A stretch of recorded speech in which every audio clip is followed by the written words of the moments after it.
আগামী কয়েকদিন প্রথমত ক্যাপিটাল সিটি আমাদের কলকাতার আবহাওয়া হচ্ছে জেনারেলি সাধারণত আকাশ মেঘাচ্ছন্ন, থান্ডারস্টর্মের জন্য দু এক পশলা বৃষ্টি প্রতিদিনই, হ্যাঁ। আর তাপমাত্রা, ম্যাক্সিমাম তাপমাত্রা আহ, কমবে যে আজ থেকে শুরু করে ম্যাক্সিমাম টেম্পারেচার কমার দিকে আছে, এবং ম্যাক্সিমাম টেম্পারেচার 29 থেকে 32-এর মধ্যে থাকবে। আর মিনিমাম টেম্পারেচারও কমার সম্ভাবনাই বেশি, 25 থেকে 27-এর মধ্যে থাকবে। সপ্তাহ শেষে 25। আচ্ছা, এবারে আসা যাক আপনার জেনারেল ফোরকাস্ট। জেনারেল ফোরকাস্ট হচ্ছে যে আজকে দক্ষিণবঙ্গের পশ্চিম মেদিনীপুর, পূর্ব মেদিনীপুর এবং দক্ষিণ চব্বিশ পরগনা এই তিনটি জেলার অধিকাংশ স্থানে হালকা এবং মাঝারি বৃষ্টিপাত হওয়ার সম্ভাবনা আছে, এবং দক্ষিণবঙ্গের অন্য জেলাগুলোতে অনেক জায়গাতেই হালকা এবং মাঝারি বৃষ্টিপাত হওয়ার সম্ভাবনা আছে। উত্তরবঙ্গের একদম উত্তরের 5টি জেলায় অনেক জায়গাতে হালকা মাঝারি বৃষ্টিপাত হওয়ার সম্ভাবনা আছে, এবং উত্তরবঙ্গের বাকি জেলাগুলোতে কিছু কিছু জায়গায় হালকা মাঝারি বৃষ্টিপাত হওয়ার সম্ভাবনা আছে। আগামীকাল দক্ষিণবঙ্গের পশ্চিম দিকে, এই পূর্ব দিকে 3টি জেলা নদিয়া, উত্তর চব্বিশ পরগনা এবং দক্ষিণ চব্বিশ পরগনা, এই 3টি জেলার অধিকাংশ স্থানেই হালকা এবং মাঝারি বৃষ্টিপাত হওয়ার সম্ভাবনা আছে, এবং এই 3টি জেলা বাদ দিয়ে সমগ্র পশ্চিমবঙ্গের অন্যান্য সব জেলাগুলোতে অনেক জায়গাতে হালকা এবং মাঝারি বৃষ্টিপাত হওয়ার সম্ভাবনা আছে।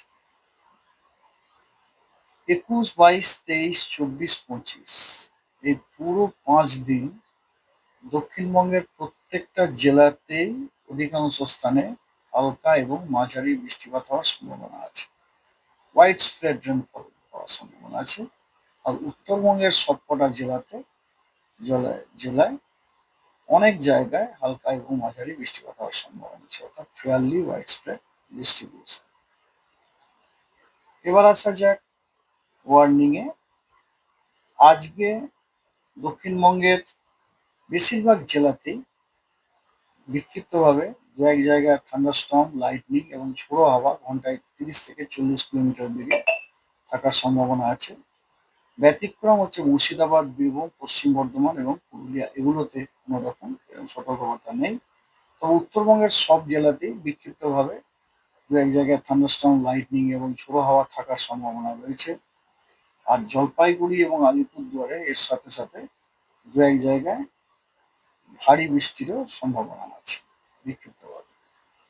আগামীকাল দক্ষিণবঙ্গের বীরভূম, পশ্চিম বর্ধমান এবং পুরুলিয়া বাদ দিয়ে অন্যান্য সব জেলাতেই দু এক জায়গায় বিক্ষিপ্তভাবে বজ্রবিদ্যুৎ এবং ঝোড়ো হাওয়া ঘন্টায় 30 থেকে 40 কিলোমিটার বেগে হওয়ার সম্ভাবনা আছে, এবং উত্তরবঙ্গের প্রত্যেকটা জেলাতেই বিক্ষিপ্তভাবে থান্ডারস্টর্ম, লাইটনিং এবং গাস্টি উইন্ড 30 থেকে 40 কিলোমিটার প্রতি ঘন্টায় থাকার সম্ভাবনা রয়েছে, এবং তার সাথে সাথে কালিম্পং এবং জলপাইগুড়ি, আলিপুরদুয়ার এই 3টি জেলাতে বিক্ষিপ্তভাবে দু এক জায়গায় ভারী বর্ষণ হওয়ার সম্ভাবনা আছে।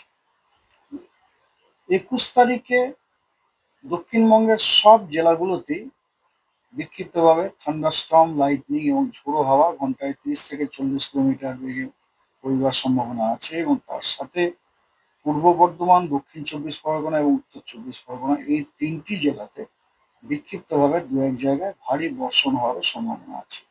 আর উত্তরবঙ্গেরও সব জেলাতে বিক্ষিপ্তভাবে থান্ডারস্টর্ম, লাইটনিং এবং ঝোড়ো হাওয়া ঘন্টায় 30 থেকে 40 কিলোমিটার বেগে বইবার সম্ভাবনা রয়েছে, এবং জলপাইগুড়ি এবং আলিপুরদুয়ারে বিক্ষিপ্তভাবে দু এক জায়গায় ভারী বৃষ্টি হওয়ার সম্ভাবনা আছে।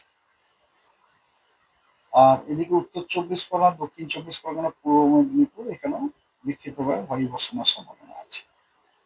22 তারিখে দক্ষিণবঙ্গের সব জেলায় বিক্ষিপ্তভাবে থান্ডারস্টর্ম, লাইটনিং এবং গাস্টি উইন্ড ঘন্টায় 30 থেকে 40 কিলোমিটার বেগে বইবার সম্ভাবনা আছে, এবং দক্ষিণবঙ্গের অনেক জেলায় যেমন মুর্শিদাবাদ, নদিয়া, উত্তর চব্বিশ পরগনা, দক্ষিণ চব্বিশ পরগনা, পশ্চিম মেদিনীপুর, পূর্ব মেদিনীপুর এবং পূর্ব বর্ধমান এই জেলাগুলোতে বিক্ষিপ্তভাবে দু এক জায়গায় ভারী বর্ষণ হওয়ার সম্ভাবনা রয়েছে। আর উত্তরবঙ্গের জলপাইগুড়িতে বিক্ষিপ্তভাবে ভারী বর্ষণ হওয়ার সম্ভাবনা আছে। 23 তারিখে দক্ষিণবঙ্গের সব জেলায় বিক্ষিপ্তভাবে থান্ডারস্টর্ম লাইটনিং এবং তার সাথে ঝোড়ো হাওয়া ঘন্টায় 30 থেকে 40 কিলোমিটার বেগে থাকার সম্ভাবনা আছে। এবং তার সাথে বর্ধমান, পশ্চিম বর্ধমান, বাঁকুড়া, ঝাড়গ্রাম, পশ্চিম মেদিনীপুর, পূর্ব মেদিনীপুর, দক্ষিণ চব্বিশ পরগনা, হাওড়া, এই জেলাগুলোতে বিক্ষিপ্তভাবে দু এক জায়গায় ভারী বর্ষণ হওয়ার সম্ভাবনা আছে। আর উত্তরবঙ্গের উত্তর দিনাজপুর, দক্ষিণ দিনাজপুর এবং মালদা, এই দুই জেলাতে বিক্ষিপ্তভাবে ভারী বর্ষণ হওয়ার সম্ভাবনা আছে। 24 তারিখে মালদা, দক্ষিণ দিনাজপুর, বীরভূম, দুই বর্ধমান, বাঁকুড়া এবং পশ্চিম মেদিনীপুর, এই জেলাগুলিতে বিক্ষিপ্তভাবে দু এক জায়গায় ভারী বর্ষণ হওয়ার সম্ভাবনা আছে। আর 25 তারিখে দক্ষিণবঙ্গের পুরুলিয়া, বাঁকুড়া, ঝাড়গ্রাম, পশ্চিম মেদিনীপুর এবং উত্তরবঙ্গের জলপাইগুড়ি এবং আলিপুরদুয়ার, এই জেলাগুলিতে বিক্ষিপ্তভাবে ভারী বর্ষণ হওয়ার সম্ভাবনা আছে। এছাড়া দক্ষিণবঙ্গে ফিশারম্যানদের জন্য ওয়ার্নিং আছে যে 22-23 এই দুদিন ফিশারম্যানরা যেন নর্থ বে অফ বেঙ্গলে ডিপ সিতে ভেঞ্চার না করেন along and of West Bengal coast. আর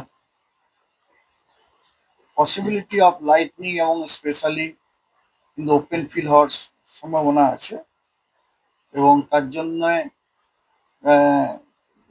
জলের ইলেকট্রিক পোল বা গাছের তলায় বা জলের কন্ট্যাক্ট থেকে অ্যাভয়েড করার জন্য সাজেশনও দেওয়া হচ্ছে।